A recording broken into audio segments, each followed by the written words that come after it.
Hello, ma'am, and welcome to my project. So, this is part two of my AI chatbot, where we create a GUI for all the users.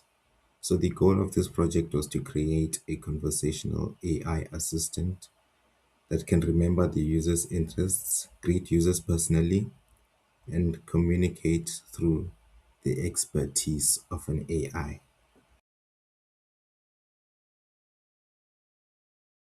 So, in this video, I will break down everything, how everything is structured, and I'll give you a live demo.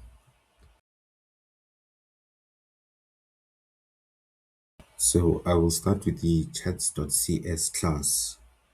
So firstly, the chats.cs is the brain of the application.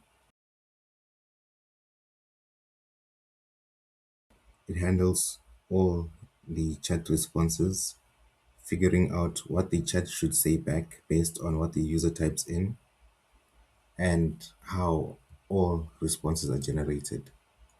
So firstly, we created array lists. So the array list for the answers stores all the answers and how the AI must respond based on what questions were asked. Then it's ignoring the prefixes, the verbs, anything that's not necessary in the sentence that the user may input. And then there's the negative word and the positive words, which is any negative words or positive words that the user may say, right? And then there's rand, which is random, will make a random response. This one is very important because our AI must be very conversational, so it must generate random responses and not static responses. So the reply.add is our answers, is what our AI must say to the user. So these are all of our answers, as well as the answers.add. These are all of our random answers that we must give to the user. Actually, not random. These are just the the answers that we must give to the user. And then this is dot ignore. So this is what we must ignore in the string that the user may input. So here we're just ignoring any random words. So what is about had a just these words, and then we're ignoring pronouns in this one. So anything that the user is describing themselves or the AI too. And then here we're ignoring verbs, any descriptive words. Yeah, we're just ignoring these words. And then here we stored some interest words. So all the possible responses have been stored in a string. So this is to help the AI to be more conversational with the user and to avoid any static responses. So this the AI logic. So if anything is empty, it's going to output an error message saying it doesn't understand. And then else if the user enters any exit prompts or anything that they indicate that they want to stop the application, so exit, quit, or stop, the AI is going to say goodbye, stay safe online with the user's name. And then else if password. So this is the first question that the user may ask. If the string contains the word password, it indicates that they're asking about the password, and then it will fetch the answer at the first index, which is password, as you can see here, reply.add, and as well as here from answers. And then it will do all of that for all of the questions. So phishing, and then it will go to the second index, which is one, it's the second value, and then it will print the answer, and then it will do all of that for all the answers. And then I created another class called fallback. So if the user does not enter anything valid, it will create a fallback saying, I'm sorry, it doesn't understand, and different responses. So I created two classes here because I was having a problem in my main window.xaml file. It didn't wanna institute the fallback class, so I just created this thing so it can be able to call the fallback properly in the main window. So yeah, that is my chats.cs. In this part, I'll be explaining my interest tracker.cs. So here it is basically us storing the user's interest in a .txt file. And then when the user comes back, we compare the user with the interest from the .txt file. So we read the .txt file.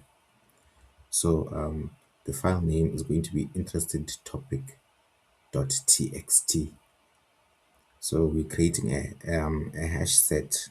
So this is basically to clean the user input to avoid any funny things like any special characters. So we're ignoring everything, which is the interest, the end, and everything, etc. And then we're cleaning only if it is more or equal than 3 words. Okay, so if the user does not enter anything valid, it is going to show an error message. So please specify what you are interested in, and then it, like I mentioned, it compares the user's interest with the user. So it is going to check whether the user's name exists in the file because it is storing the user's interest. So it is saving the interest with the user.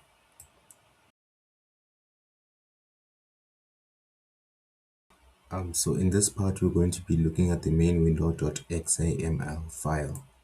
So in this window, in this class, we're going to be looking at the AI logic with the GUI, how it's going to be interacting and how it is going to be calling other classes to help interact with the users. So the home grid visibility, it is the main grid that we see first, right? It is this grid, this one here.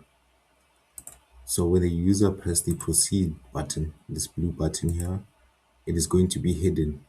And then the next grid, which is the username visibility, which allows the user to enter their username, that one is going to be visible, right? So this is the submit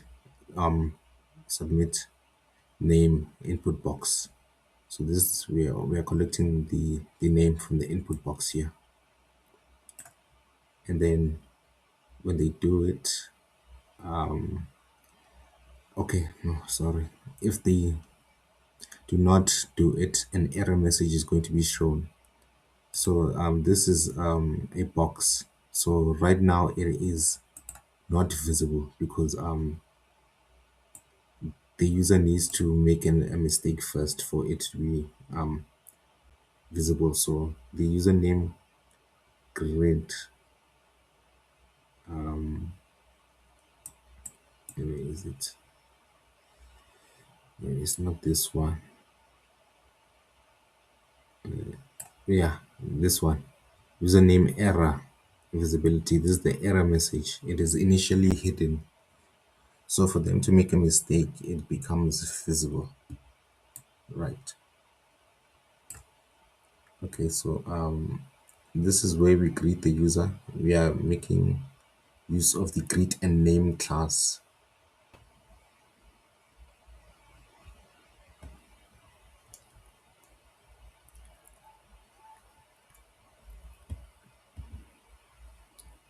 So basically on this side, we making sure that we implement some more input validation.